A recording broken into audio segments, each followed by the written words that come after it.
I saw a fascinating article recently whose title was Liking One of Your Children More Than the Other. And it was an article about how the pandemic has really tested the patience of parents and their kids. And while we love all of our children, sometimes we might like some of them a little more than others. This is certainly true for those with teenage kids, with tweens, and maybe even just children who seem to be a little much at times. Now, of course, children are the ultimate and greatest blessings. We should never take them for granted. But it led me to ask the question, is it possible that a person could love a child more than another? Believe it or not, in this coming week's Torah portion, we see that Yitzchak loved his son Esav. V'yachav Yitzchak et Esav ki tzayid b'fiv. Yitzchak loved Esav. Why? There's a reason given. Because the food that he had hunted was in Yitzchak's mouth.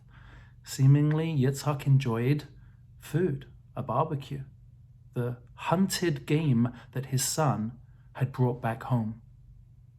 And amazingly, it wasn't just that Yitzchak had a favored son whom he loved more, so too did Rivka.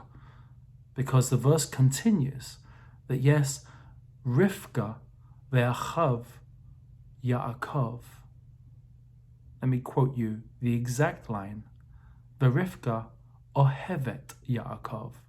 Rivka loved Yaakov. And there's no reason why.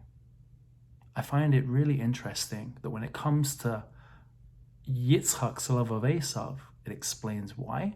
When it comes to Rivka's love of Yaakov, there's nothing to be said. She simply loves him. What's going on here? I think the key can be found in Pirkei Avot, where it says that any love that is dependent on a matter, kol ahava shetalui b'davar, bitlu hadavar, bitlu ha'ahava. As soon as that cause, that external reason is gone, so too is the love.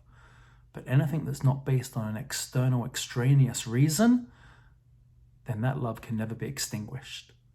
That was the love of Rivka for Yaakov. She loved him. Why?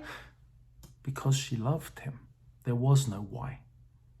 And it will be a love that will endure forever. From Rivka, we can learn how to love our kids. Not like more than the other, but how to love our kids. We love all of them equally. Why? Simply because we love them. There should never be an ulterior motive. There should never be an insincere reason why. Let us just have a pure love for love's sake, and that will always endure. Shabbat Shalom.